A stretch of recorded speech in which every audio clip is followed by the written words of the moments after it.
I have my evaluation tools. It's quite a lot. So you're gonna have accountability. I think you should, because those comments will guide you. And yes, and putting everything, people that dishes, all the stuff. Right, right thing to lead. Good morning, everyone. I have 10:30 and we'll call the meeting to order. Appreciate everyone being here today and congratulations on all the wonderful graduation ceremonies that many of us had a chance to partake in over the weekend. It certainly makes May a memorable month. I'd like to start by introducing Jennifer Box, and thank you for joining our team, Jennifer, and ask you to please call the roll. Cynthia Lane, Present. Carl Ice, I'm here. Good morning. Alicia Johnston. Here. Diana Mendoza. Present. Brent Thomas. Present. Shirley Leapovier. Here. Jill Arnsdorf. Here. And Jennifer Armour. Present. Thank you, Jennifer. Thank you very much. And Dr. Lefebvre's name is often a tongue tire for me as well. So we're really glad you're here. I'd like to now ask for a review of minutes and accept a motion for approval. So moved. Is there a second? Second. Thank you. All those in favor signify by saying aye. Aye. Terrific. Thank you very much. We'll get right down to other matters, but I wanted to give the floor to Dr. Howard Smith. Dr. Smith, we have appreciated your service to the state, in particular all that you've done for Pittsburgh State.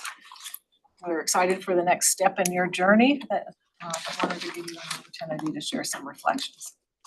Thank you, Regina Lane. First of all, I just want to say that it's been my pleasure to have an opportunity to serve the state and with a lot of various stakeholders and constituent groups. I'll start with our own faculty. We have an outstanding faculty at Pitt State, great colleagues, I think very collegial, very passionate about what they do. I couldn't have served with better provosts. One of the things that's a common denominator, and even from the support folks over here that represent other groups, I think we all have students as the center and core of why we are here. It's a disposition, it's an attitude, and you get energy from that when you work with people that also share those kinds of those thoughts. And granted, we don't always agree on everything, but that's probably the strength of the system, and having different viewpoints, different minds as we look at those kinds of things. So it's been very beneficial to me. I've been very fortunate in this particular role, and I just thank everybody in here that's allowed me to be a part of that. And to work alongside of you, some longer than others. Just joking. But it's a great place to be. I think we do the right things for the students of this state, and we do the right things for the state when we look at the workforce development and the kinds of things that we do. So thank you for letting me be a part. Thank you for your service. Now, let me just share with you that you have to learn to say no in retirement. And that you also need to have purpose, so it's a challenge. We'll miss your contributions. All right, let's move now to our program review reports, and just to kind of set the stage. The Regents have a strategic plan called Building a Future, and it has 3 pillars. The first pillar is all about families, helping families and students. The second is about supporting business, and the third is about economic development. Program review ties directly to each and every one of those pillars. And I want to thank the provost and the campus teams for your rigorous processes that you go through on a yearly basis, and for the processes that you went through to bring these recommendations here to us today. So our reality is, we know that we have fewer students who are electing higher education. We have to work on that to help families and students understand why a higher education is essential to their futures. We also know that it is perceived that we add programs, but we often don't sunset them. That's a perception, one that I think that the experience here, we've been able to shine a light on that and show that actually the campus processes are resulting in changes in programs, and we thank you for that. Today, we'll hear from Emporia State, Wichita State, and Fort Hays State Universities. today's about asking questions and understanding, so you'll have plenty of time for your presentations. Make sure that you open up enough time for us to engage in conversation. We really want to understand the thought processes that went into your recommendations and why you think those are the best moving forward. The next meeting on June the 4th for academic affairs, board members, as many as possible, will actually be meeting in person on that day. That's the day that we'll vet all that we've learned and actually frame the recommendations that this committee will make to the full board. That will be on the full board's June agenda. So thank you in advance for the learning today, engaging in the conversation. And if there are no questions about our process, then we're going to start with you, Provost Thomas from Emporia State. Please take your time in telling us about your campus process and then your recommendations. You bet. Thank you so much. I will lead off. We want to kind of take you through as best we can a summary of the report that we submitted and then add a little context and detail to that. I have brought with me today a couple of members of my team to help with that process. To start us off with question 1 on the form had to do with our current program review process. When I became provost, one of the first things that I did was I pulled in an outstanding faculty member from economics, Dr. Becca Selby Leach, and asked for her help to help me build out a holistic, new, robust program review process and build it out as a collaborative process that's very transparent, but build a process that does more than just take a look at, is it time to kill the program? That certainly is a valid question that we must always be asking ourselves, but it is not the only question that we must be asking. Program review also needs to be about program quality, improving how good is that program? What are the students getting out of that program? How do we make that program better? They're always a continual process. So with that, I'll turn it over to Becca to tell you a little bit about our current program review process, and then I'll lead the group through the rest of the report. Hi, thank you for having me. I'm happy to share about our process that we've Becca, developed. may I interrupt just briefly and ask you to join the table? Sure. It'll be a little bit absolutely. easier. Thank you so much. It'll be easier to hear and see. Yes. All right, thank you. So just a brief overview of what we'll chat about today in terms of our process. So I'll talk a little bit about our philosophy behind how we developed it, the types of support systems that we've implemented, as well as our regular review process. Is it okay if I just tell you and move the slides and we'll go that way? All right, I didn't know who was controlling it. Hi. Yeah, all right, next slide, please. So our program review basic philosophy here is that we wanted a holistic and mission-centered approach where we have all of our steps along the way helping to guide our programs to satisfy that mission. And our mission is preparing students for lifelong learning, rewarding careers, and adaptive leadership. So everywhere along this process, we've got that mission kind of embedded in there. We wanted it to be as transparent as we possibly could be. Every step of the way is recorded. Every process that we use to develop that data metric can be shown and validated and explained, as well as collaborative. Every program that we look at involves the faculty members and involves the leadership and it involves the rest of the community as well. We developed this program review process not to be just like a fancy record keeping exercise, but also a decision support system, in which case we collect a ton of data, we do the analysis of it, we distribute it across the campus, help inform the programs on how to move forward, but also for the university as a whole to determine whether we want to invest in that program, whether we want to start a sunset process, if it needs to be monitored closely, and so forth. I also have developed a series of interactive, robust internal dashboard systems, which helps support those programs in what they are trying to accomplish. Can you move to the next slide, please? So just a little bit about this dashboard system. It's a business intelligence dashboard. It includes a lot of the data that we have from our student information system, as well as information from the market. It includes information on incoming undergraduates at present. It will be expanded in the future to look at graduate students and transfer students and so forth. But right now it's focusing the attention on incoming freshmen, first-time freshmen.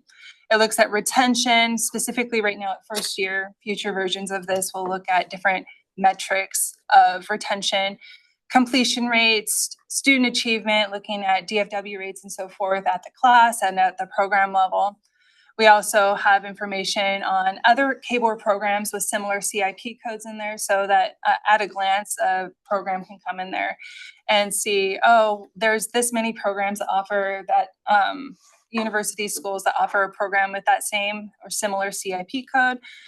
This is the average debt for those. A lot of this data is just from the KBOR system, just incorporated into our dashboard system. And then also occupations and skilling. So related to that CIP code, what are the top occupations? What are growths within that? And what are the specialized, common, and technical skills that are expected in the job market for those occupations? All of this is done in-house, and it's also semi-automated. So the update and the management, the customization is pretty low cost. It's housed in our Office for Institutional Effectiveness, and distribution of it is to our deans at present and anybody who's helping make decisions at the program level. Before you move, Becca, would you talk a little bit about what's your source for the occupations and the skilling? So that is from ONET, and they have an education crosswalk. But it is also something that I have data connected to Lightcast.io.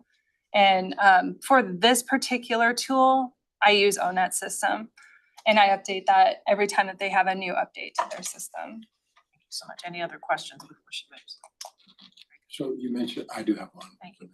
You mentioned Office of Institutional Effectiveness. Could you explain a little more about that? Yeah, so we have institutional research and we've got accreditation and assessment.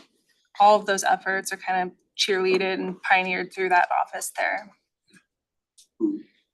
Who's in the office? Oh, okay. So we have the Assistant Provost, Joe Cord, and we've got an institutional research analyst, and then myself, and we have our Director for General Education who helps within there. Thanks for doing that. Okay, thank you. So that is just to help us kind of keep the programs informed and also regularly looking at trends, data, and so forth. A big portion of this is our regular 3-year review system, where every 3 years, every program will be looked at. Just you can kind of see a list of our programs up there in the year 1, year 2, year 3. Right now, we're going through a much more extensive version of this because it's our first major going through them. Subsequent years will be maybe a little bit more modest in terms of the amount of data collection that goes into it. We'll be updating, asking for changes and so forth. But right now, we're doing a massive data collection on student demand, market demand, return on investment, student achievement, as well as our program costs and revenues, profits and losses generated through tuition, and how much the programs cost in terms of operations. We also have focus groups as needed and a self-study to collect some of that harder to measure data on program quality, the non-monetary value that that program adds to our community, to our university, and just to kind of see what's happening behind the scenes a little bit. If there is very clear problems identified, we have developed a focus group system for talking with them in depth and identifying what are the source of some of these issues that we're seeing and being able to speak to them. From this, we've developed a decision support process, which will identify pathways that we want to go with our different programs. If it's something that we believe is in our wheelhouse and we really need to put a lot of time and energy into, and our resources, we'll put them on the Invest and Grow action plan, in which case we'd have to identify how do we want to grow that program and what sort of resources are necessary for that. The maintenance, sustain it, keep, don't necessarily take anything away, but don't necessarily divert resources towards it because it's doing well, but it's not necessarily something that needs to be pushed up a little bit further. Probation, that's going to be what we would typically call like an action plan, like what we're talking about today. This is going to be something where we'll look at it over the next couple of years and watch it meet different metrics. We'll have different measurable outcomes depending on the issues that the program's experiencing. Those action plans will have regular report outs that would come to the Office for Institutional Effectiveness and the provost as well. And by the end of the 3 years, sufficient progress would need to be made on those metrics. Otherwise, it could be, I'm not going to say it's going to definitely be identified for merge and phase out because there are some metrics that are slower moving types of metrics that are a little harder to attain. But the merge or phase out, that often called like discontinuance or sunsetting of that program is the last possible option there. Trying to think of anything else I want to add in there. We also included a SWOT analysis, executive summaries to help distribute this information in an easy and digestible way to everybody.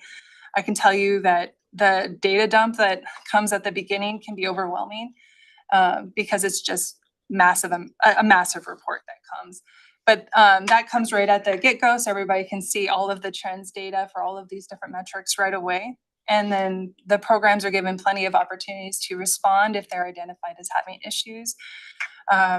And the whole thing takes a period of about a year. Could you go to the next slide, please?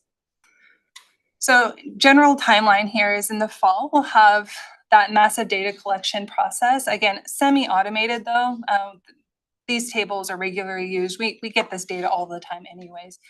But there's also external data that we're incorporating into these reviews, such as through Lightcast and through ONET, and through KBOR system as well. So depending on when it's available and when it's updated, we'll get that data. Lightcast data is available every 3 days. So that one's really current.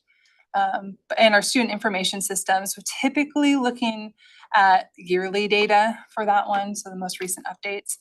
And also starting the program self-study, in which case they have a questionnaire that they work on throughout the semester, bringing faculty into the room, trying to answer these questions, which are, again, on that qualitative program health metrics. In the spring, that self-study will conclude. The expectation is that they've turned in all of those things. The final report will be generated and distributed to the provost. And focus groups could be held if we identify the need to have that further conversation. And then the action plans will be created if they get identified for investment in growth, probation, or a merge or phase out. The maintenance ones are not identified for action plans. And then over the next 3 years and up until their next review, those action plans will have to have regular updates. And if identified again for probation, they'd have to make evident progress on their metrics on their action plans. All right, I think that's everything for this section. I'm happy to answer any questions. Questions for Becca? I have one, Becca. What are the thresholds you're using to determine triggers for either merger or phase out? Yeah, so that is a little bit challenging to answer because every program has slightly different concerns. Because we're looking at student demand, market demand, return on investment, and internal profits and losses, all of those measures will tell us whether it's a sustainable program or not. If we have no student demand, obviously that would be like a downward trend that's it's just not, there's no recovery. That might trigger a probation or merger phase out. If there's absolutely no demand for these majors, there's just no jobs, they're not getting jobs in their field, or the jobs that they're getting are not paying well, I'd say that a sufficiently bad circumstance in that case might trigger it. The return on investment, if they're taking out massive amounts of loans and they're not getting jobs that pay better than a high school degree, I would say that might be a cause for concern. I don't know if that would be enough for them to be moved into the merger phase out, but it would certainly, we'd want to start an action plan for that. And as far as program costs and revenues, if Like, there's some programs that are naturally just very expensive. But if they're showing trends in like a certain direction, they might be put onto an action plan. Or if there's just no way that we could sustain that program, that would be something that might be triggering. So any combination of them two might put us there too. But it'll be up to the leadership and the program to kind of decide the natural next steps. Thank you for that. So my next question, I think, is for you, Provost Thomas. What is your interface with this ongoing process? How many times are you updated and how do you guide it? Becca updates me constantly I have full access to everything she's doing and the summary reports as they're being prepared and as they get built out with different components of the data. Becca keeps me looped in and we have regular conversations on those reports. And are you And looking primarily at majors? Are you also looking at minors or concentration areas? At the moment, our process is looking at majors. However, we will be also looking at minors, concentrations, other things that are categories of things that do not show up in the KBOR program inventory as standalone programs. Those also do need to be reviewed. And they can be, but they're not necessarily built specifically into this process right now. We're starting with the majors and then we'll build out into the minors and concentrations and other areas next. Thank you so much. All right. All right. Thank you, Becca. Go to the next slide. All right. Our program actions in the past 2 years is the question 2 in this. And I'm a bit too far away to be able to read the slide, but we did extensive reviews of our programs a couple of years ago across the board, across the entire campus. And as a result of those analyses, we did make very difficult decisions to phase out and discontinue a very large number of programs. If you want to look at it just as the programs that would appear in the KBOR program inventory as standalone programs, they equated, if you look at the total number of programs that were in our inventory here at that time, how many we got rid of, that totaled about 20.8% of the total programs that were in the KBOR program inventory for ESU were phased out and are in the process of being eliminated. Students are on continuation and completion plans. This is the second year of that. So that's a 3-year process. We have some students that have finished out and have moved on out of those programs. Others, we do still have a few in the pipeline to finish up in that last year. So we've made significant progress on examining our programs and making very difficult decisions about not doing some programs any longer. The resources that were saved by the elimination of those programs totaled about $5 million and some change. Many of those dollars, the majority of those dollars, in fact, were reinvested into the university, into programs that we are continuing to do, and programs that we believe that we had a chance to grow, or programs that we felt were very unique and special at Emporia State University. Next slide. So when KBOR began this latest iteration of program review, using these 4 criteria and ran through the analysis, there were 2 of our programs that were flagged as not meeting the benchmarks: business education and theater. Had we been doing this analysis 2 or 3 years ago, this list would have been much, much longer.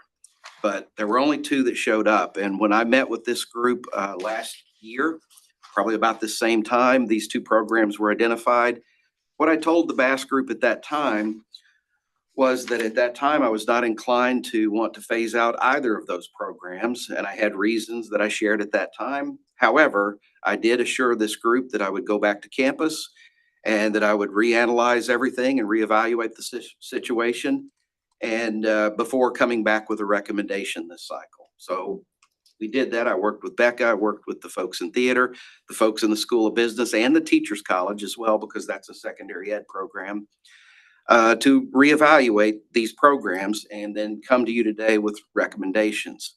So let's start with business education. The next slide. The business education, this is our BSE secondary ed program, down to single digits in headcount enrollment. Had been a long decline in enrollment in that program. And when I got back to campus and began the process of looking into this again, my original thinking was this is a program that doesn't cost us much money. It's part of, it's an education program, and ESU has a long-standing history and reputation as a teachers college and producing teachers. Why would we get rid of this program? But to my surprise, as I began talking to program faculty, both in the School of Business and the Teachers College, they ended up coming to me with their recommendation to discontinue the program. Whenever you've got a program that has, in order to meet the accreditation requirements for a teacher prep program and do the standard assessments and reporting that goes on, the amount of time, effort, and energy that the faculty put into that is enormous. And a smaller program is harder to do than a program that has good numbers in it. So ultimately, and they also assured me that even without this program, ESU will still have opportunity for students to achieve licensure in this area. There are avenues for them to still do that, but we don't have to do a BSE in order to accomplish that. So the faculty in both schools, the Teachers College and the School of Business, ultimately recommended discontinuance. That then triggered our own program discontinuance policies on campus. We went through that procedure where it works through a faculty senate subcommittee. A faculty senate subcommittee then held hearings on campus. That committee also recommended discontinuance. They sent that to me. I supported that recommendation, forwarded it on to the president, and the president also has supported that recommendation of discontinuance. So that is our recommendation for business ed. Let's move on to theater. Next slide. Oh, I'm sorry. Our theater program is our one program that did not meet the all four metrics. It failed on two metrics, ROI and student ROI, and also completions. Becca conducted a thorough program analysis, program review on the theater program. We met with theater faculty. We had discussions about the program, and ultimately we came to the conclusion that our recommendation would be to put theater on an action plan. It is a front porch program at Emporia State University. It is an important program for so many reasons in terms of our outreach to the community, engagement with the community, and in many ways, I would say ESU is the center for the visual and performing arts in Lyon County and the surrounding region. And theater is an important part of that community engagement piece. It is a mission critical program, meaning that is a program that we believe we need to be doing. Even if that program, may fail on some metrics occasionally. It is an important program for our campus and our community. It also, some things that don't get reported in within those four metrics that the KBOR looked at. These are complex things. There's all kinds of information one can look at, but one important piece is the BSE in speech and theater. That's a secondary ed program. If you look at the curricular overlap, there is substantial overlap in the curricular. You almost can't have one without the other. It just doesn't make any good sense. And when you look at the BSE in speech and theater, we have a much higher head count, good completion rate, better student ROI. So, eliminating theater would put our speech and theater BSE at risk, which we do not want to do. Also on ROI, when Becca has done student look at the demand in jobs and look at some of the transferable skill sets that we have and looking for how often those transferable skills that are outcomes as part of the program appear in current job ads in a variety of areas across industry. Those are all over the place. Those are high demand skills. So as part of our action plan, that is one of the many things we'll be working on is efforts to better work with students so that they better understand what they bring to the table when they graduate and how do they better market themselves. So next slide. So we failed on 2 metrics, number of completions. We also failed on the student ROI. Then so what we've got here is kind of the goalpost. At the end of this 3-year action plan, where do we want to be as a result of our efforts? And we are investing more money into scholarships to recruit and retain students. I think we are looking, it's too early to tell for sure, but in terms of verbal commitments, we should see a very large spike in headcount enrollment in the theater major for this fall, based on verbal commitments. So now we'll see what that says 20th day enrollment, but right now with our early signs are very positive that we will likely end up exceeding some of these goals.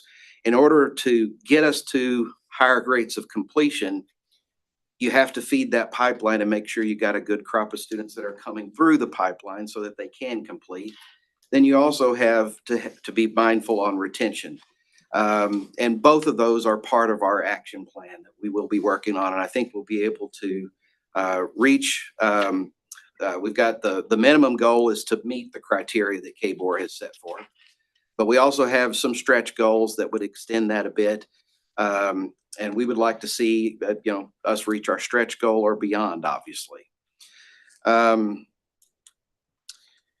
course, Becca is also going to be continuing to work with theater on an ongoing basis to continue throughout this action plan. And I will continually receive reports on progress so that we can make sure that we're getting where we need to be. Next slide.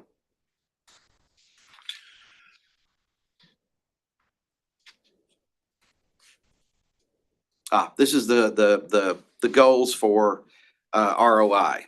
Obviously, we want to get our students, when they graduate, median salary needs to be at least at the threshold of what the KBOR sets as the minimum floor on this metric. But we would ideally like to exceed that. And this is a hard one to pin down, but we believe we can make progress on this through a number of efforts that we've got listed here. Pulling in our alumni who are working out in the industry now, having them function more of an advisory capacity so that we're making sure that our students are better prepared for the current market. Spend more time, effort, and energy working with students on career goals and career guidance. Making some changes to the curriculum that would tie more specifically and help our students be more successful on the job market. So a variety of things that we can do there. So we'll continue with that. Next slide. And of course, none of this is possible without solid leadership. And I'm very excited to report that we recently named the new permanent dean. David Charlo is currently at Missouri Southern in Joplin, but David has taken the position, accepted the position of the inaugural dean of our new School of Visual and Performing Arts. And David will begin at ESU within the next few weeks, middle of June. David will be on board. I'm very excited about David and the leadership that he will bring to the table. In addition, Aubrey Wilson, who is a graduate of Emporia State University's theater program. We are very fortunate that Aubrey has chosen to return to Emporia State, and Aubrey is now our new director of theater. And Aubrey is here today. So I would like to yield some time to Aubrey to talk about her vision and some of the elements of the action plan that she would like to share with you today. Welcome, Aubrey. Just about 5 minutes left. Sure, I'll be brief. Thank you so much, Provost Thomas. I'm so excited to start this position in June. And a couple of things that we have planned are really focusing in on recruitment and retention. How do we get students in the door? And then how do we make sure that they stay with us? So I've been meeting with the faculty before I start this role because I feel that it is that important to start in on this plan. We are going to meet with our students in an introduction to theater course and then assign them faculty advisors, not necessarily to tell them what courses to take, but to provide them with career guidance and how to meet certain goals, also to evaluate how they're doing in the program. So they will meet with those advisors at least once a semester, possibly twice, and that will lead them all the way through into their capstone project. So they will be doing this right as they graduate. That way that they have someone checking in with them regularly and helping to retain and make sure that we do see those graduation rates. We've also this year put a big emphasis on recruitment. In the past year, I've been teaching adjunct, and our entire faculty attended Kansas Thespians, where we recruited lots of young high school students to come to our program. With the help of the new scholarship initiative that we have, we were able to see almost doubling what we were having in the last couple of years as far as recruitment. So we're really excited about those numbers that are coming in. Additionally, I plan to really reconnect with our community. In the past semester, we did a show called Andrew Plays and the Lion, which was a TYA, which is Theater for Young Audiences. We invited an elementary school in, and that's really where we want to start recruiting, right? This is a forward-facing program, like Provost Thomas mentioned earlier, and in a lot of ways, the theater program is the first time the community steps foot on campus, and also future students step foot on campus. So we want to continue those efforts by providing opportunities for children to learn through culture at Emporia State. Thank you so much. We appreciate that. We're excited to hear your plans. Questions for any of the Emporia team? Thank you very much, Aubrey. Thank you. I have a question. I'll have you ponder the response to this, Provost Thomas, and try to swing back. You know, we've heard a lot about high credit production programs and courses. I'd love to know some thinking about how the board should consider those as we look at this process, okay? But with that, I want to welcome Dr. Lefevre into the conversation and guide us through your campus process, if you would, please, and your recommendations. I did bring paper copies, just mostly because my eyesight isn't as good as theirs. There's no way I'd be able to see that, so.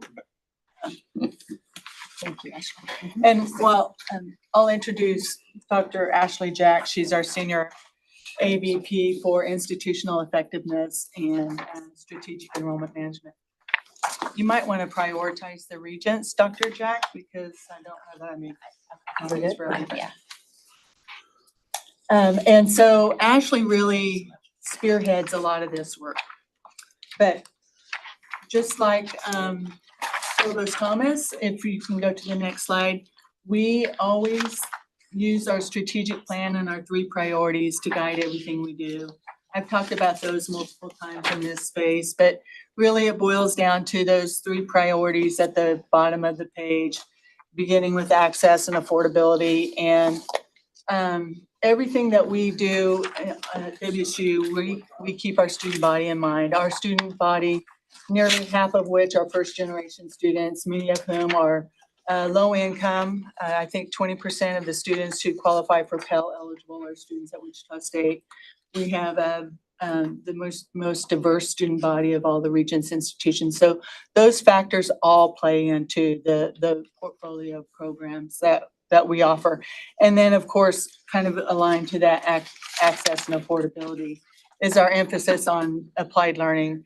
And we've been requiring applied learning for, over 10 years now for every single degree program. But where we're shifting most recently is on paid applied learning. Our goal is to make sure that every single one of our students has at least one paid applied learning. And my goal as an educator is that those are multiple paid applied learning early and often throughout their program of study. So those are the things that we kind of think about in the back of our heads as we think about our degree programs. On the next slide, we just like some of the others have mentioned, we always have a continuous review process. We kind of ascribe to the philosophy of continuous improvement. And so programs are welcome to bring forward changes or ideas for new programs or revisions to programs as they see fit. They don't have to wait for the 4-year degree, 4-year program review cycle, but always these are the factors that we consider when we think about program revisions or new programs or program elimination. And it's no accident that I started with student interest because, again, our student body, we know, and the data supports that our students really like adding things to their major. So it's not uncommon at all for our students to have double majors or minors or areas of emphasis. And I think I've talked about the applied learning. We also are constantly looking at program efficiencies and where there might be opportunities for interdisciplinary programs. Again, thinking about what our students tend to gravitate towards. In some cases, accreditation is what drives our decision-making. And then external funding, we have met the metrics for achieving R1, except for the number of PhDs that we graduate. But that's also a factor, is our external funding initiative and constantly trying to grow that because of the impact that it has on our students. And then many of our degree programs prepare students for graduate study, and so that's a consideration, as well as the contribution the programs have for completing general education requirements. So I mentioned continuous data-driven decision-making. We receive on an annual basis a list of data sources, this being one of them, but we constantly look at enrollment trends over 5 years, persistence rates. So rather than show you all the data that I just wanted to give you a sample of some of the data that we constantly look at. And then in addition to annual data reports, on the next slide, we also look at data weekly. So every Monday morning, we get about, I think it's 20 reports in our inbox that we pour over and have conversations about. So all that to say on the next slide, it's a continuous process at Wichita State. That's odd, that shouldn't be blank, but as a result of the internal, let's see what the next slide does. As a result of the internal process that we use, we have actually phased out 6 programs and merged 2. So in addition to all of that, we also have what we refer to as our academic program review process. It occurs every 4 years. So every degree program every 4 years is reviewed in a very in-depth way. And then those 4-year program reviews go into the KBOR 8-year program review cycle. So, and that process takes a full year to complete. The timeline is in the packet. I didn't duplicate it here. But again, the focus is on continuous improvement. And the goals really are to make sure that each of our degree programs are very robust and that we're operating at maximum efficiency and that they are aligned to our 3 priorities of access and affordability, talent development, and economic prosperity. So the heart of this process really is the self-study process, which is on the next slide. And that's where the programs themselves really dive into their data and then come back with, they talk about how their program aligns to the university mission and what their recommendations are. So that process starts with a workshop led by our senior AVP, Dr. Jack, where she goes through the template that all programs are required to use and goes through the data that they are provided, and I'll kind of go over those in just a second. And then once the self-study is completed, it goes through 4 levels of review, starting at the program level and then ending with the provost. So the data that they're provided in completing that self-study on the next slide, you can see it's a list from program minima data to exit surveys. They are given the self-study that was completed most recently, and then also just information about what service the program provides to the university. So for the KBOR program review process that we're here to really dive into, WSU had 5 programs. That font is very small, but we did have 5 programs. All of those reside in our Fairmount College of Liberal Arts and Sciences. And I do have the dean of the college and the associate dean of the college here online in case we have questions for those individuals. But I'll go through each one of these more individually. So the first one up at the top is Women's Ethnicity and Intersectional Studies. So on the next slide, I think it's worth noting that this program was approved for revision in academic year 23. So it's really just starting out on those revisions. So part of what you'll see here is the action that we're recommending is a merge, primarily because we still have a lot of faith in the revisions that we did put through for that degree program. And by merging with another department, it allows that program to continue to build and be offered to the students. This program is relatively low cost. We have 2 dedicated faculty to that degree program who, with the merge plan, would be assigned to 2 different degree programs. And they do teach in those other programs as well. This program is very interdisciplinary. And we also know that this program is a very popular choice for students in completing their general education requirements. The areas that we did not meet the criteria that we need to address were student demand and degree production. So that's where I'll focus my comments. In general, though, just some big overall considerations. The enrollment trends for this program are on the increase. So, but through the merge, we do believe that there would be some cost savings, particularly in the need for hiring lecturers to teach individual courses. We think that will be minimized, as well as administrative costs. So the merge plan, what that would look like is we would provide students with 3 options. One would be the field major. A field major is where students can choose 3 areas of study. It's an interdisciplinary approach.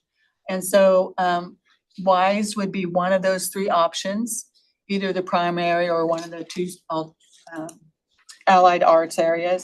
allied areas, or it could be part of the Bachelor's of General Studies as an area of emphasis, or the third option would be to enroll in it as a minor. And then you see our target enrollment information there. So were there targets set when you did the redesign in 23? There were not. Okay. All right, thank you. Yep. The next program is philosophy. And probably the biggest thing about philosophy that we always keep in mind is that philosophy is integral for our College of Engineering to meet accreditation requirements. And then this degree program is also very popular for students who want to pursue advanced degrees in law, philosophy, and communication. So it's a feeder program, and it also is a popular choice for meeting general education requirements. The 2 areas that we did not meet the KBOR criteria were in student demand and degree production. I don't know why it's not advancing. Anyway, but when we look at that degree program, we do believe that it addresses industry needs and that our graduate employment benchmark, we are meeting that, and the salaries that students earn when completing the degree program meet or exceed the benchmark. This degree program also contributes heavily in student credit hours, primarily because of the general education. And we also, as many of you know, just broke ground on a biomedical center last week. And we're starting to create degree programs that will align with that increased emphasis in the Wichita area in areas of bioethics, health humanities, and business ethics. So we feel that this degree program really has a lot of potential for growth. And so we're recommending an action plan and really focusing on recruitment and retention. And if you recall, our student success and persistence presentations in the past have really focused a lot on retention and recruitment. And we're seeing some really nice gains after the first year of implementation. So a lot of these recommendations here are very much in line with that plan of our student success and persistence. I'm gonna gotta keep it high level unless you have questions. It's fine, let's pause a minute and see if we have questions. Dr. Lefevre, I noticed that your targets include minors. How Yes. should the board be thinking about majors and minors in this process? For Wichita State students, they really gravitate to adding those minors and double majors to their degree programs. So from a cost efficiency point of view, it doesn't save any resources to eliminate a major but keep a minor. We feel strongly that giving students, especially students today, they just like options. And so we want to try to keep as many options on the table for the students as we can, because again, really it doesn't do much from a cost perspective to eliminate them. Does that answer your question? It does. A question now for Sam. Sam, do we collect that data? Minors, we don't, but we can. Thank you. All right, any other questions on that particular one? Okay, thank you. You may move. So the next program is geology. One of the patterns that we've noticed with geology is that the enrollment is very cyclical and it's tied to the oil industry. And so what we're trying to do there is broaden the area or the options within that major so that it's not as dependent on the oil industry. But we also know that graduates of that degree program pursue advanced level graduate programs. And again, this major supports general education. The two areas that we need to address is student demand and degree production. I will say, if you look at the criteria, the four-year average was 23 majors, so it's really close. And then the same for degree production. We also know when looking at the Bureau of Labor and Statistics and U.S. News and World Reports, job growth is expected to be very healthy in the coming years. So we're pretty optimistic that we'll be able to continue to grow the numbers in that program. This is another program that generates a very healthy number of student credit hours. So the recommendation for this program is action plan, and again, to really double down on recruitment and retention efforts. Questions? Do you anticipate your targets will meet the 4 thresholds then moving forward?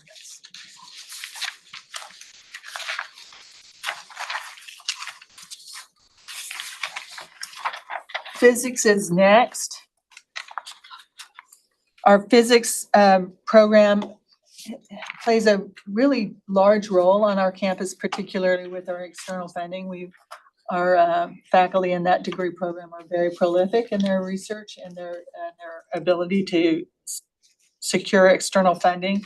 We also know that graduates of that program, typically there's a large percentage that pursue advanced level degree programs, again, because they get involved with research with their faculty members and continue.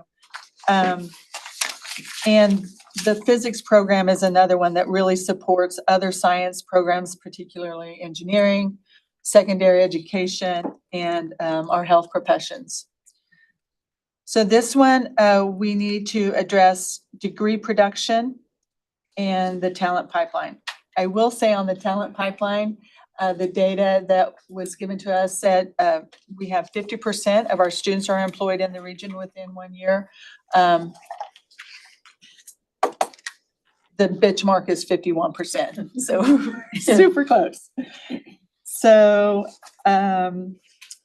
the recommendation that we're bringing forward is an action plan because, again, with a little more work into recruitment and retention, we feel that we can meet those targets.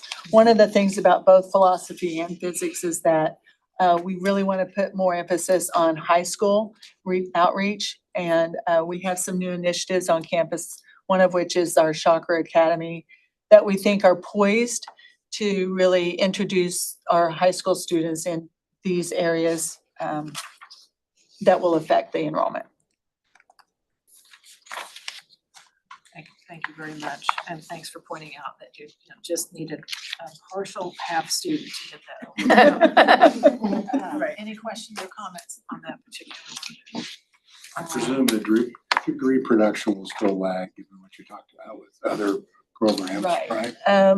And that's why the emphasis on the retention. We know that the students, physics in particular, we discovered through this process that there are some bottleneck courses. So meaning we had one course that we only offered once a year. And so it would slow the students down. And then they would just, instead of waiting another semester or a year, they would just change majors. So we've solved that problem and we are already seeing increased students continuing to flow through. Thank you. Appreciate those actions. My wondering is about how the board should consider strong student credit hour production. Not currently considered, how should we be thinking about it? And Dr. Jack, if you have something you want to add, but in a lot of ways, it's the same as the minors and and that we still offer the courses. So to eliminate the major doesn't really do much from a cost savings point of view. So from that, am I to assume you would suggest that we look at that as in part of our process? And if so, do we have that data? I don't know. Okay. I'll have to ask some barrier. Dr. Jack, anything you want to add? No. Okay, thank you. And then our last program was forensic science. This one, as you have heard me say before, you know that we have entered in a really substantial partnership with ATF, the Bureau of Alcohol, Tobacco, Firearms, and Explosives, because they've added that E on the end, which we feel is, well, we know is already bringing more interest in this degree program on our campus, and that's only going to continue. Because in addition to ATF, but we're also getting other law enforcement related agencies coming to campus and wanting to know how they can be part of this. So interest is just going to continue to grow.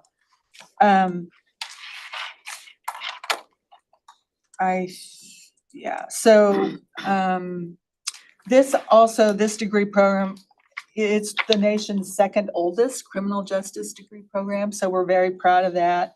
And 87% of our students are employed within the first year. In terms of the the recommendation we would like to bring forward as an action plan, again, it's that recruitment and retention.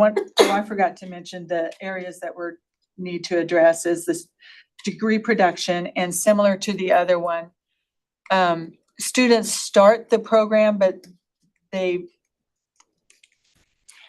change majors. And so one of the things that we're doing is really looking at that degree program and eliminating, we had some courses that were roadblocks that we've eliminated in that degree program, and we're already seeing more students matriculate.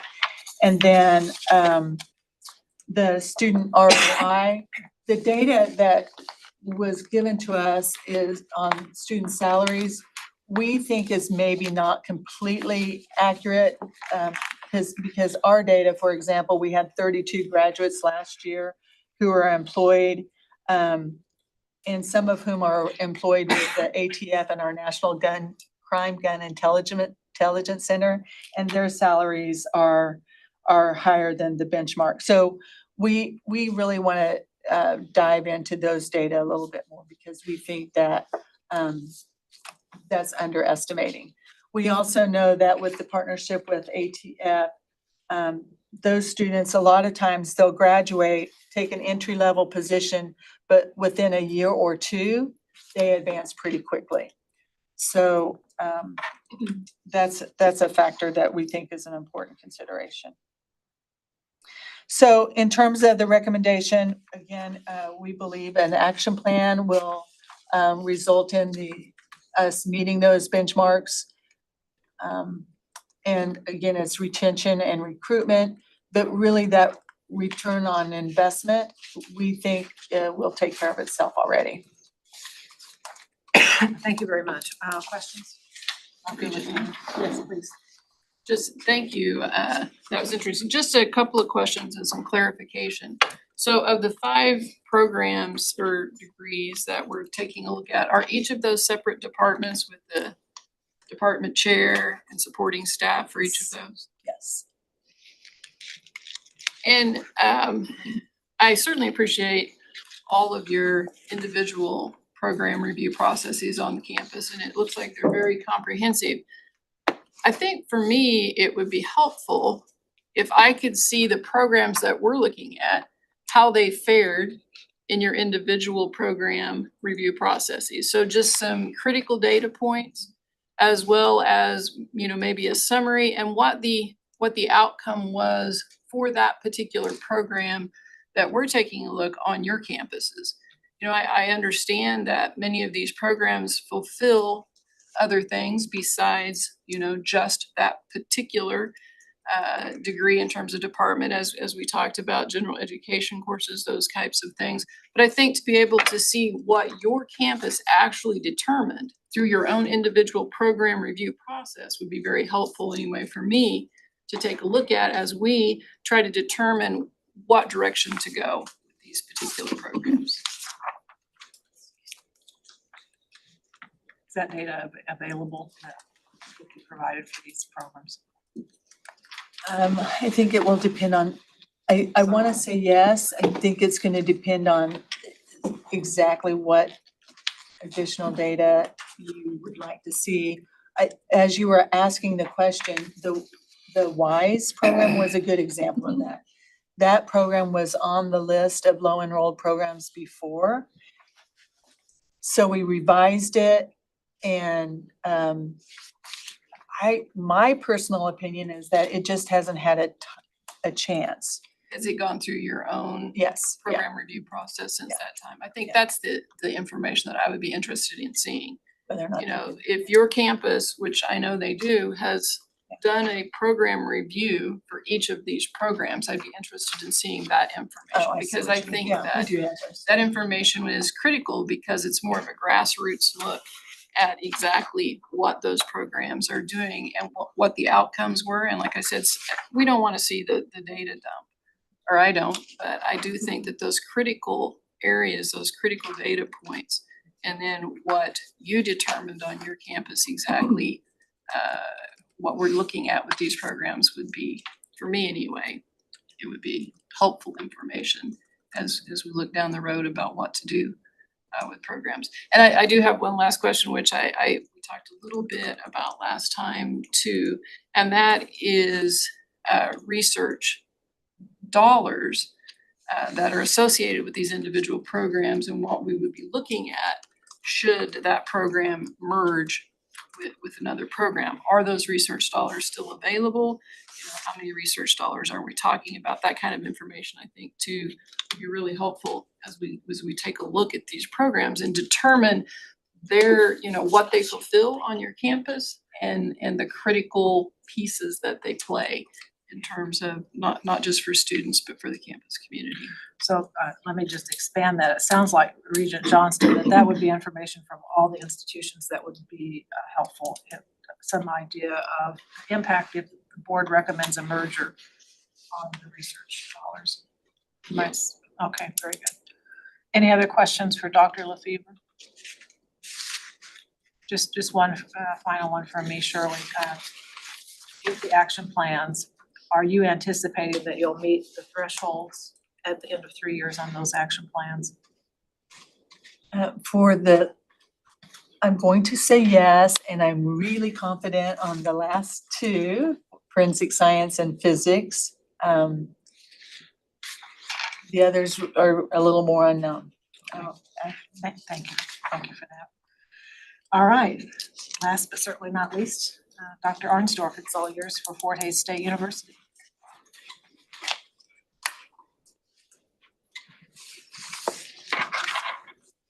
Thank you for running the slides. I promise every slide is not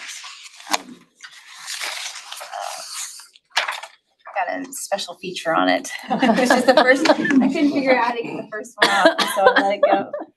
My name is Jill Arnsdorf. I currently serve as the Provost and Vice President for Academic Affairs at Fort Hays State University. Thank you for the opportunity to provide some highlights from our program review report. Next slide, please. So like my colleagues, over the last couple of meetings, including this one, I'm going to just spend a few minutes sharing a little bit more about our program review process at Fort Hays State University, as well as some changes that we're making to that process this year. The slide does feature a few bullet points. I'll go into a few details and then I'll hold for questions on this slide in particular before we get into the actual action plans that I'm proposing today on behalf of the university. Up until last year, every program at Fort Hays State University was going through a full deep dive review every 5 years. That process included a self-study, much like you've heard from the other 5 Regents institutions, a review process that included obviously the department chair and faculty within the programs, but also worked through a university-wide program review committee that was represented by, or excuse me, had representation on it from each of our colleges, as well as our graduate school and our institutional effectiveness and quality improvement office, which is similar to what ESU described in terms of our IR and our data office and assessment office on campus. So up until last year, each of our programs are being reviewed every 5 years with that deep dive. Every year, informally at Fort Hays State University, the deans and myself and the department chairs are looking at not as much of a deep dive on data, but certainly number of majors, number of student credit hours, all of the benchmarks and KPIs that have been mentioned already. And that's part of our more informal process that happens annually at Fort Hays State. Last year, because for multiple reasons, it was time for our process at Fort Hays to have a revision. It was just time. And the way that we were inputting data was pretty manual. It was time to create some new dashboards that folks had access to on a more regular basis. As you all know, we have a new relatively new ERP system at Fort Hays State University as well. We needed to better utilize that in our process. And we signed an agreement, or a contract, I should say, with Gray Decision Intelligence, Gray DI, which is a program evaluation system that we wanted to make use of as part of our program review process. So last year, about this time, knowing that the K-Board changes were also coming down the pike, I charged the Program Review Committee chair to spend this year with the Program Review Committee at Fort Hays revising process. And so last week, I saw another draft of said process, and it is pulling in the new benchmarks that K-Board is now using in this process. It's pulling in benchmarks that we have now created through some internal dashboards at Fort Hays State University with our IR office. It's pulling in data, will pull in data from the Gray Decision Intelligence system that we are using at Fort Hays State now. So that process will roll out most likely next year to be ready for our next K-Board full review in academic year 2027. So very similar process, it sounds like, to maybe what ESU went through a few years ago as Provost Thomas took the role as provost. And we're working, of course, with our faculty program review committee, deans, chairs, and my staff to refine and be ready to kick that process off. I'm sure that you will have an opportunity to have these PowerPoint slides shared. Did want to highlight that we do have 12 different specialized accreditations in addition to HLC, that they're not really our program review process, but those programs, there's more than 12 programs that go through that accreditation process. However, there are 12 different accreditors in addition to HLC that our programs are working with, and those programs are used to have extremely robust and intrusive program review process, even above what we do at Fort Hays and with KBOR. The process that I used, or that the university used for academic year 24 KBOR program review, was different. I intentionally did not engage the program review committee because this process was just different. The way that the KBOR process was new, and really I wanted the programs themselves that were being most impacted by this to do the work. And so in October, when we received the list, I was very transparent with the institution that this would be a different process and that it would not look like our typical program review process at Fort Hays, because we weren't looking at all of the programs at once through this process and through this lens right now. So each of these 5 programs, I met extensively with deans, chairs, and if they wanted the faculty in those programs, and then gave them the task from October to mid-end of February to share with me what their plans would be, what their plans would be, what their proposals would be. And then went back and forth with those programs to tweak those plans. I ultimately approved what is being presented today, but I wanted to be very transparent that this process was different this year for us at Fort Hays. Next slide, please. You'd ask in the program review documents what programs we have discontinued over the last 2 years, and these are the 3 programs we have discontinued. I might add that we also, prior to 2022, also discontinued our BS in athletic training because you have to have a master's degree for that now, and we've since then also discontinued our MS in athletic training. So those are the 3 programs over the last 3 academic years that we have officially discontinued. I might say these are programs from the KBOR inventory.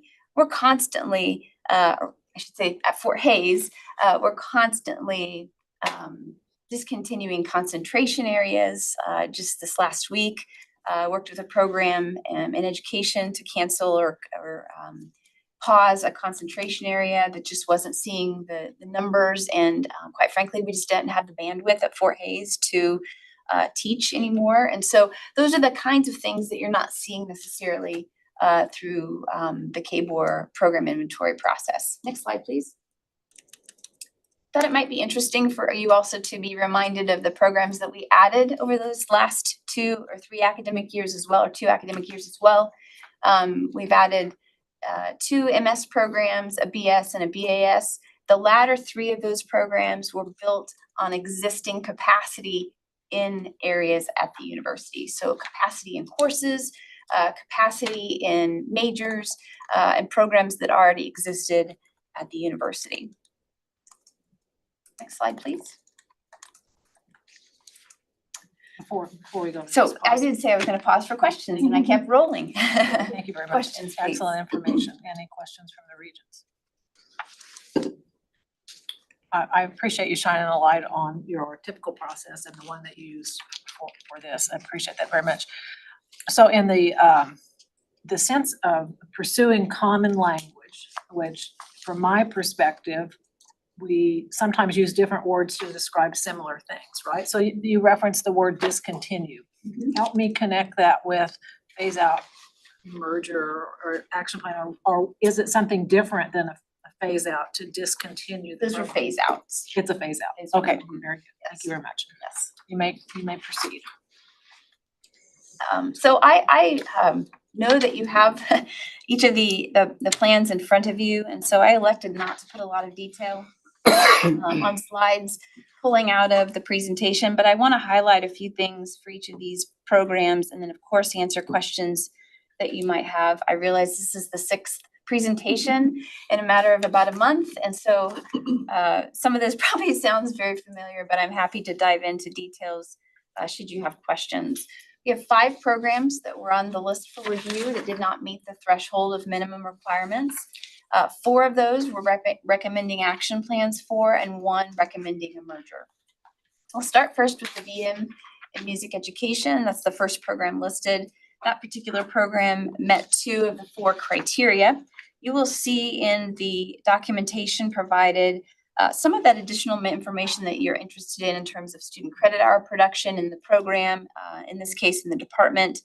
I did include for each of these areas the fall 20th day major head count, because all of this data that you're seeing is lagging data, and it's rolling averages. And so I did pull out some specific data points that I thought might be interesting for you to think about in your evaluation. This particular program, one of the major changes that has already been made that we're already seeing the fruits of is because of the gen ed changes, the reduced number of gen ed hours in the system, this program was able to get to 120 credits. Prior to our change in gen ed, this program had received an exception from KBOR to be able to finish the program in over 120 credit hours. We're now to that 120 threshold, and that is already leading to better retention and graduation rates for our students. You can see in the action plan that this is really focused not only on recruitment, but retention of our students. So you'll see some various benchmarks that the program worked to create and felt were realistic in terms of the recruitment and retention activities over the next couple of years with respect to music education. Something else I'll also highlight here that's important is Hays, Kansas is a regional hub for Western Kansas. Even though you may not feel like Hays is Western Kansas, but it's certainly a hub for art and theater and music. And this is an important, we'd call it mission critical program for not only serving our region, but for filling public school music education programs in Western Kansas. In terms of a benchmark that's not featured in here that I asked the program to share a few weeks ago in preparation is the number of graduates. That's one that in 3 years, I don't believe will be above the average that we need to be, but we'll be making progress. So in academic year 24, the anticipated number of graduates is 7, in 25, 15, and in 26, 10. But that's based on the number of students in the program right now. And so as we reach our goals of increased number of students in the program, of course, those number of graduates will also grow.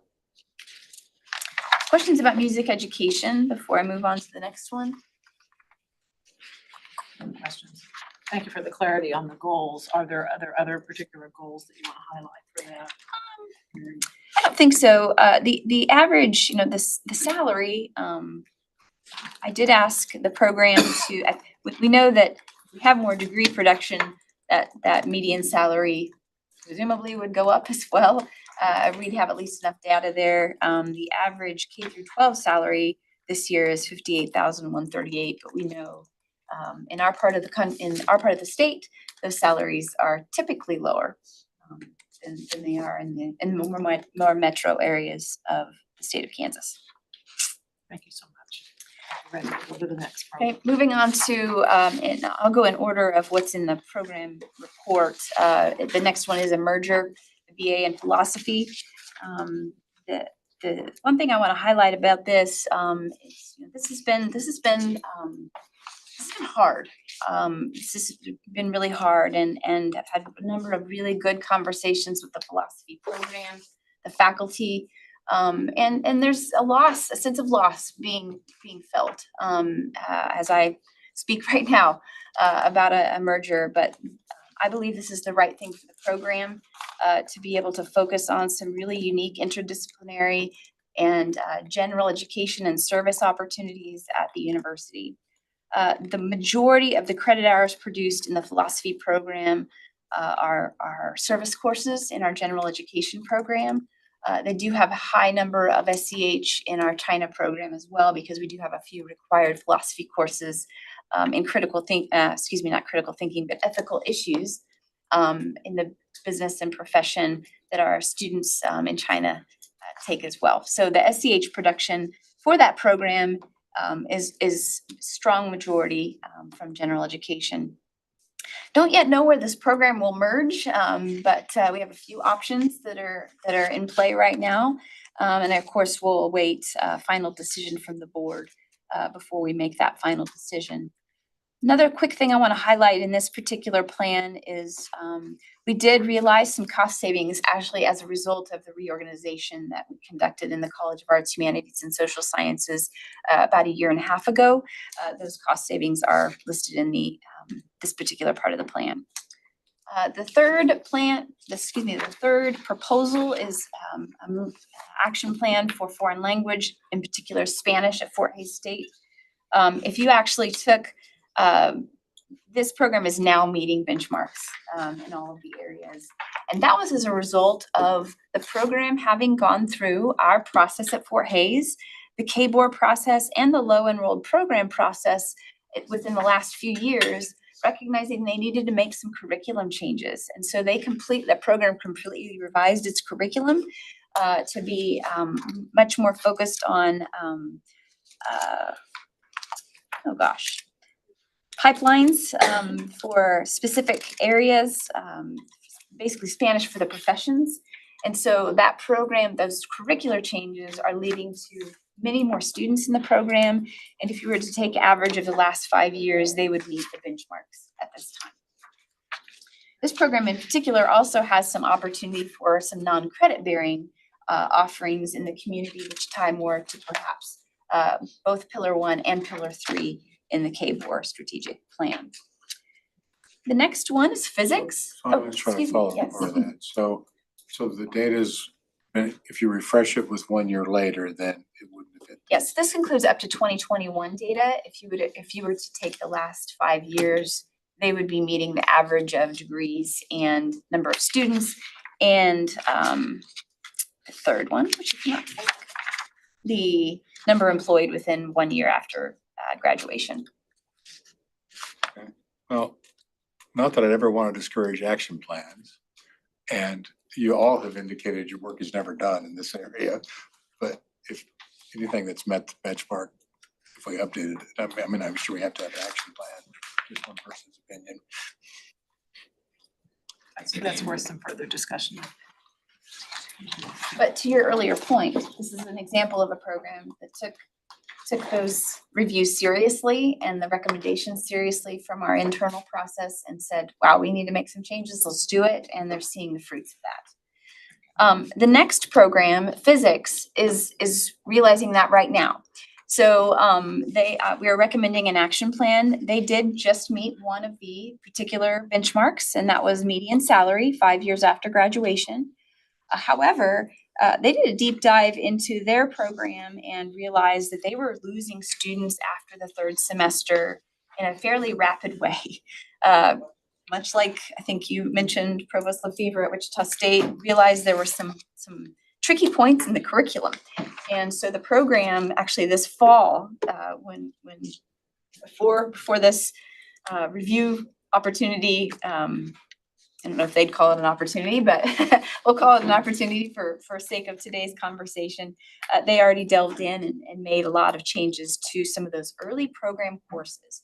The other thing we recognized through this particular program, physics, is that we don't know, and I don't have good data, we don't know that all of our students that are going on to engineering programs, for instance, at Wichita State, KU, and K-State, if they are reverse transferring back to actually earn their degree at Fort Hays as well. And so that's something we've recognized through this process, that we need to have a better plan back and forth so that the students are earning their BA and BS in physics from Fort Hays when they've actually completed those requirements, as well as their engineering degrees at our respective peers in the state. Let's see. I'm going to keep moving so that we can meet our noon timeline. Any questions? This is a program also that serves as a massive support to our local CAMS-AMS program that is funded by the state. Do we need a major to serve that program? No, but I wanted to highlight that CAMS and AMS students do find themselves in many of the physics courses at Fort Hays State University. And this is a program that in 3 years if things aren't on a better trajectory, we're all on the same page that that a merger would be a next step for physics as well. Thank you for that additional information. I also recall reading a reference to a high number of transfers to other universities in this. How might we think about tracking that? I assume you We can do. we have that data, and that's the students that are transferring. They start at Fort Hays and they have a 3-year on-ramp, and then they transfer into one of the engineering programs in the state. Most of the time, that's Wichita, KU, or K-State, and we have that data. We just don't believe that the idea is that they earn degrees at both places, and they're not always getting their Reverse stuff transfer thing. Okay. transferred back to Fort Hays to earn that degree. All right, thank you. You bet. The last program on the list for Fort Hays is the Bachelor of Arts in Music. This is a program that was revised in 2019. I actually don't believe that's in here. But this is a program that does not require any additional resources other than what we already utilize for our bachelor's, our BM in music education and in music. We have students that start in that BM program and don't necessarily see that as their path forward, but they want to finish a degree in music. And so what often happens is that they transfer then into the BA in music to complete their degree. I'm recommending an action plan for this program. The student numbers on this one, we've got 29 students enrolled this fall. We had 19 last fall, so we're seeing an uptick in those numbers as a result of program changes in 2019. And like I said, it uses all existing BM courses. One of the things I want to highlight that is in the action plan is this is available entirely online. So a student could start in person, finish online, or completely and start and finish the program online and still earn a degree in music, even though it wouldn't be the BM. Less performance-based in this particular program. Could we go to the next couple of slides? I just want to highlight a couple of other things, and boy, this one's really hard to read, but this is just an example of the number of things that factor in that aren't necessarily all even tangible, but they're factors that myself, the deans, the program chairs, department chairs, and faculty on campus are thinking about in terms of how do things ebb and flow in terms of our program offerings. So certainly mission is driving a lot of it, but things even like our partnerships in the community, our partnerships internationally, non-credit offerings, which we're really expanding at Fort Hays State University. And I gave the example of our Spanish program, really working to expand their non-credit bearing offerings to then try to pull those opportunities to try to create stackable credential opportunities for students to complete degrees. So this is a lot really meant to be a laundry list of the things that I'm considering and many others at the university are considering when making decisions about programs. The last slide is also a little bit more about other efficiencies and ways that we've created some efficiencies over the last 5 years at Fort Hays since I've been in the role. Did want to highlight, this is something really I think unique about Fort Hays that perhaps is a little different from our peers. We experienced 19 years of consecutive enrollment growth up until 2019. And so we weren't even forced to make some of these tough decisions because we were growing as a university. And so we're relatively young in terms of having to do these deep dives and make really difficult decisions. I'm sure my peers in the state are saying, finally, you get to do the hard stuff too. But I think I bring that to your attention because some of this is I think been a lot more difficult just because it's relatively new at our institution. All of our vacancy decisions are vetted at the executive level. That's for faculty and for staff. And I did already mention we had created some efficiencies through a college reorganization a couple of years ago that eliminated a number of administrative assistant staff positions through attrition, as well as a combination of some leadership chair positions in the College of Arts, Humanities, and Social Science. The very last chart that you'll see there is just the number of faculty, full-time faculty, very hard to read, but perhaps when you see it in a shared format, you'll see that our number of faculty and staff in that 5 years since we've had to start making tough decisions, because we haven't been growing, have both gone down in terms of our full-time faculty and full-time staff. So maybe while we haven't cut dozens of programs, we've been making decisions that are creating efficiencies and allowing us to pour resources into some other areas that are growing at the university. That's my last slide. Do you have any questions for me? Any additional questions for Provost Arnstorff? I do have one quick one. Thank you for all that additional information. Is your music teacher education bachelor's and your bachelor's in music, do they utilize the same department? Yes. So they have the same department chair? Yes, that's right. Thank you. And that's actually a school model now. It's a School of Visual and Performing Arts.